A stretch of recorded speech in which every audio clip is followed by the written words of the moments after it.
வணக்கம்.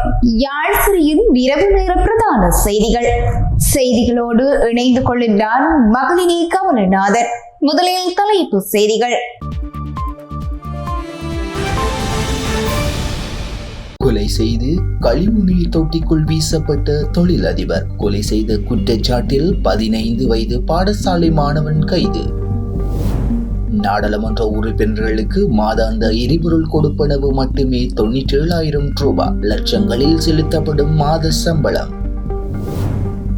தோண்ட எண்புக்கூடுகள் நெஞ்சம் பதைக்கின்றது. செம்மணி விவகாரத்து அடுத்தடுத்து குரல் கொடுக்கும் தென்னிந்திய பிரபலங்கள். காணி உரிமங்களை காண்பித்து காணிகளை பெற்றுக் கொள்ளுங்கள். இரகசியமாக கையகப்படுத்தும் யாழ் வடமராட்சி மக்களின் காணிகள். எலான் மஸ்கின் புதிய கட்சியால் மோதல் மேலும் வலுத்துள்ளது. கட்சியின் பொருளாளராக இந்திய வம்சாவளி நபர் நியமனம். தொடர்பான விரிவான செய்திகள். காட்டுமேரியில் கோடீஸ்வர தொழிலதிபர் கொலை செய்யப்பட்டு கார் கழுவும் இடத்தில் கழிவுநீர் தொட்டிக்குள் உடல் வீசப்பட்ட வழக்கில் 2 சகோதரர்கள் கைது செய்யப்பட்டுள்ளனர். கைது செய்யப்பட்டவர்களில் 15 வயதுடைய மாணவனும் உள்ளமை குறிப்பிடத்தக்கது. புத்தளம் மாரவிலவை சேர்ந்த 31 வயதுடைய வர்த்தகர் ஒருவர் ஜூன் 30ஆம் தேதியிலிருந்து காணாமல் போனதாக வெண்ணப்புவை போலீசாரிடம் புகார் அளிக்கப்பட்டது. விசாரணையில் காணாமல் போன வர்த்தகரின் கார் கடந்த வியாழக்கிழமை வெண்ணப்புவை பிரதேசத்தில் உள்ள அவரது நண்பரின் வீட்டிலிருந்து கைப்பற்றப்பட்டது. இந்த நிலையில் வர்த்தகரின் நண்பனிடம் நடத்திய விசாரணையில் ஜூன் 30ஆம் தேதி இரவு வர்த்தகரும் அவரது 5 நண்பர்களும் மது அருந்தி கொண்டிருந்த போது ஏற்பட்ட தகராறில் வர்த்தகர் கொலை செய்யப்பட்டது. பின்னர் சடலத்தை வெண்ணம்புவே சரிகம்புலவில் உள்ள வாகன பழுதுபார்க்கும் நிலையத்தின் கழிவுநீர் குழிக்குள் வீசியதும் தெரிய வந்துள்ளது. இந்த கொலையின் முக்கிய சந்தேக நபராக கருதப்படும் 20 வயதான நண்பரிடம் பெறப்பட்ட தகவலின் அடிப்படையில் 19 வயதான வாகன பழுதுபார்க்கும் நபர் மற்றும் மாரவிலாவில் பிரபலமான பாடசாலையில் படிக்கும் அவரது 15 வயது தம்பி ஆகிய 2 சகோதரர்களும் கைது செய்யப்பட்டுள்ளனர். போலீசார் இந்த வழக்கு தொடர்பாக மேலதிக விசாரணைகளை மேற்கொண்டு வருகின்றனர். செம்மணி மனித புதைகுழியில் கண்டுபிடிக்கப்பட்டு வரும் எலும்புக்கூடுகள் தொடர்பில் பலரும் கண்டனங்களை தெரிவித்து வரும் நிலையில் நடிகர் மற்றும் இயக்குநரான டி ராஜேந்தர் செம்மணியில் தொடர்ந்து எலும்புக்கூடுகள் மீட்கப்பட்டு வருவது தொடர்பில் கருத்து வெளியிட்டுள்ளார். செம்மணி விவகாரம் தொடர்பில் கருத்து தெரிவித்த டி ராஜேந்தர், இந்த புதைக்குழிக்குள்ளே இத்தனை உடல்கள் மீட்கப்படுகின்றன, தோண்ட எலும்புக்கூடுகள் வந்து கொண்டே இருக்கின்றன. இதை பார்க்கும் போது தமிழர்களாகிய நெஞ்சம் பதைக்கிறது என கூறியுள்ளார். செம்மணி சித்துப்பாத்தி மயானத்திலே நடந்த அந்த அகழ்வாராய்ச்சியின் போது அங்கே கண்டுபிடிக்கப்பட்ட அத்தனை எலும்புக்கூடுகள் தோண்டி எடுத்துக் கொண்டிருக்கின்றார்கள். இந்த சிங்கள ராணுவமும் இந்த சிங்கள வெறிநாய்களுடைய வெறியாட்டமும் அந்த ஓநாய்களுடைய களியாட்டமும் அந்த மயானத்தில் அவர்கள் ஆடிய ஆட்டம் தமிழர்கள் மீது கொண்ட காட்டத்தை இதை விட சர்வதேச உலகமே இதை தெரிந்து கொள்ள வேண்டும். அந்த ராணுவத்தின் கட்டுப்பாட்டிலே இருந்த இடத்திலே இவர்கள் உடல்கள் மீட்டெடுக்கப்படுகிறது என்றால் எலும்புக்கூடுகள் தோண்ட வந்து கொண்டே இருக்கின்றது.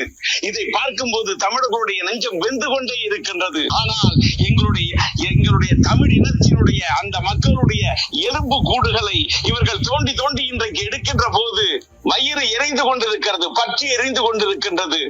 பாத்தி கட்டி செடி வளர்ப்பார்கள், ஆனால் சித்து பாத்தியிலே எங்களுடைய தொப்புள் கொடி உறவுகளை இவர்கள் புதைத்து வளர்த்திருக்கிறார்கள், புதைத்திருக்கிறார்கள், சிதைத்திருக்கிறார்கள், அழித்திருக்கிறார்கள். அந்த அகழ்வாராய்ச்சியிலே தோண்டி எடுக்கப்பட்ட எலும்பு கூடுகள் யாரு எண்ணி பார்க்கிறேன்.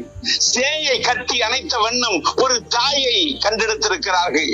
புத்தக பையை ஏந்தி பிடித்த அந்த சிறுவனை கொன்று குவித்திருக்கிறார்கள். இதையெல்லாம் பார்க்கும் போது தமிழினும் கொதித்திட வேண்டும். இதே நேரம் செம்மணி விவகாரத்தை கண்டித்தும் உலக நாடுகள் இதை தலையிட்டு தமிழ் மக்களுக்கு நீதியை பெற்றுக் கொடுக்க வேண்டும் என்பதை வலியுறுத்தி நடிகர் சத்யராஜ் காணொலியொன்றையும் வெளியிட்டிருந்தமை குறிப்பிடத்தக்கது. எதிர்கட்சி பாராளுமன்ற உறுப்பினர் ஜகத் விதான தனது மாத சம்பள பட்டியலை முகநூல் கணக்கில் வெளியிட்டுள்ளார். இதன் மூலம் தனது சம்பள விவரங்களை வெளிப்படையாக வெளியிட்டு ஒரே பாராளுமன்ற உறுப்பினர் என்று அடையாளப்படுத்துவதோடு குறித்த பதிவு சமூக வலைதளங்களில் அதிகமானவர்களால் மேல்பதிவு செய்யப்படுகின்றது. பாராளுமன்ற உறுப்பினர் ஜகத் விதான வெளியிட்ட தகவலின்படி இலங்கை பாராளுமன்ற உறுப்பினர் ஒருவரின் மாதாந்த கொடுப்பனவு 54,285 ரூபாய், பொழுதுபோக்கு கொடுப்பனவு 1000 ரூபாய், தொலைபேசி கொடுப்பனவு ரூபாய் 50,000, அமர்வு கொடுப்பனவு 5,000 ரூபாய், அலுவலக கொடுப்பனவு 1,00,000 ரூபாய், எரிபொருள் கொடுப்பனவு 97,428.92 ரூபாய் மற்றும் போக்குவரத்து கொடுப்பனவு 15,000 ரூபாய் ஆகும். அவரது நிகர சம்பளம் 3,17,760.39 ரூபாய் எனவும் இதில் கேட்டரிங் கட்டணமாக 1,200 ரூபாய், தனிநபர் வருமான வரியாக 3,728.53 ரூபாய் மற்றும் முத்திரை கட்டணமாக 25 ரூபாய் ஆகியவை மாதாந்த விலக்குகளாக பிடிக்கப்படுகின்றன எனவும் குறிப்பிடப்பட்டுள்ளது. ஆங்கில பத்திரிகைக்கு அளித்த பேட்டியில் தனது முழு சம்பளத்தையும் சமூக பணிகளுக்கு பயன்படுத்துவதால் சம்பள பட்டியலை வெளியிட முடிவு செய்ததாக ஜகத் விதான தெரிவித்தார். முன்பு நான் சம்பளத்தை ஏற்க வேண்டாம் என்று முடிவு செய்தேன். இருப்பினும் பின்னர் நான் சம்பளத்தை பெற்று கரிபுலத்தால் பயன்படுத்தப்படுவதை விட அதை முழுவதுமாக சமூக சேவை பணிகளுக்கு பயன்படுத்த வேண்டும் என்று முடிவு செய்தேன். உண்மையில் எனது சம்பளத்தில் 2 மடங்கு தொகையை சமூக பணிகளுக்கு செலவிட்டேன். எனது தொகுதியில் உள்ளவர்களுக்கு நான் என்ன செய்கின்றேன் என்பது தெரியும் என்று அவர் விளக்கினார். ஒரு தொழிலதிபர் என்பதால் தனக்கு சம்பளம் தேவையில்லை என்றும் அவர் மேலும் கூறினார். யாழ் வடமராட்சி கிழக்கு பகுதியில் திருகோணமலையில் இருந்து கடற்படை குழுவினால் மக்களின் காணிகளை எந்தவிதமான முன்னறிவிப்பும் இல்லாமல் ரகசியமான முறையில் அளவீட்டு பணிகளை மேற்கொண்டுள்ளதாகவும் மக்களின் காணிகளை சுவீகரிக்கும் முயற்சிகள் இடம்பெற்றுள்ளதாகவும் பிரதேச மக்கள் குற்றம் சுமத்தியுள்ளனர். வடமராட்சி கிழக்கு சுண்டிக்குளம் 435 கிராம சேவர் பிரிவில் உள்ள மக்களின் மீன்பிடி நிலங்களையும் தனிப்பட்ட காணிகளையும் கடற்படையின் ரகசியமான முறையில் அளவீடு செய்துள்ளதாக வடக்கு மாகாண காணிக்கான மக்கள் உரிமை இயக்கத்தின் தலைவர் முரளிதரன் தெரிவித்துள்ளார். திருகோணமலையில் இருந்து வந்த கடற்படையினர் குழுவற்று மக்களின் காணிகளை மிக ரகசியமாக அளவீடு செய்துள்ளதாகவும் இதனை அறிந்த மக்கள் கேள்வி எழுப்பிய போது காணிக்குரிய அனுமதி பத்திரங்களை காட்டுமாறு கடற்படையினர் கூறியதாகவும் அவர்கள் குறிப்பிட்டுள்ளனர். குறித்த பகுதியில் பெரும்பாலான காணிகள் அரசு காணிகளாக உள்ளன. அங்கு வசித்த மக்களுக்கு உறுதிகள் இல்லாத போதிலும் அவர்கள் தலைமுறையாக அந்த காணிகளில் வாழ்ந்து வருவதாகவும் அவர்கள் சுட்டிக்காட்டியுள்ளனர். இந்த அளவீடு பணிகள் தொடர்பாக அப்பகுதி கிராம அலுவலருக்கோ வடமராட்சி கிழக்கு பிரதேச செயலாளருக்கோ எந்தவித முன்னறிவித்தலும் செய்யப்படவில்லை. கடற்படையின் இந்த நடவடிக்கை தொடர்ந்தால் காலப்போக்கில் சுண்டிக்குளம் பகுதியில் கடற்தொழில் செய்யும் மக்கள் கடற்தொழில் செய்ய முடியாத நிலை உருவாகும் எனவும் மக்களின் காணிகள் அவர்களுக்கு விடுவிக்கப்பட வேண்டும் எனவும் இல்லையெனில் மக்கள் ஒருங்கிணைந்து இந்த காணிகளை விடுவிப்பதற்கான போராட்டங்களை முன்னெடுக்கப் போவதாகவும் வடக்கு மாகாண காணிக்கான மக்கள் உரிமை இயக்கத்தின் தலைவர் முரளிதரன் தெரிவித்துள்ளார். அடுத்து சர்வதேச செய்திகள்.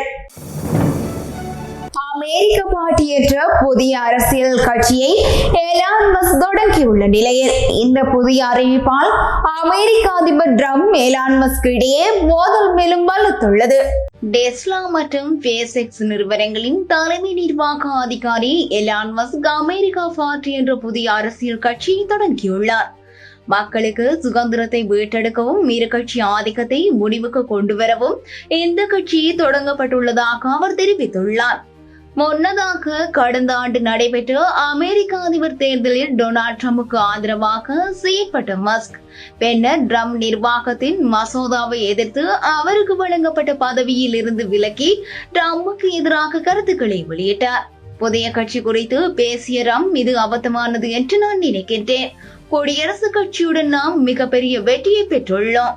ஜனநாயக கட்சியினர் தங்கள் வழியை தவறவிட்டு விட்டனர். ஆனால் அது அப்போது இரு கட்சி முறையாகவே இருந்து வருகின்றது. மேலும் மூன்றாம் கட்சியை தொடங்குவது குழப்பத்தை அதிகரிக்கிறது என்று நான் நினைக்கின்றேன் என்று தெரிவித்துள்ளார். புதிய கட்சியின் பொருளாளராக இந்திய வம்சாவளியை சேர்ந்த வைபவ் தனேஜா நியமிக்கப்பட்டுள்ளார். ஒரு வெளிநாட்டவர் கட்சியின் முக்கிய பொறுப்பில் நியமிக்கப்பட்டது குறித்து எலான் மஸ்க் விமர்சனங்களை எதிர்கொண்டு வருகின்றமை குறிப்பிடத்தக்கது. இத்துடன் யாழ்சிரியின் இரவு நேர பிரதான செய்திகள் நிறைவடைகிறது. உடனுக்குடன் செய்திகளை அறிந்து கொள்ள யாழ்சிரி மீடியா இணையதளத்துக்கு பிரவேசியுங்கள். நன்றி, வணக்கம்.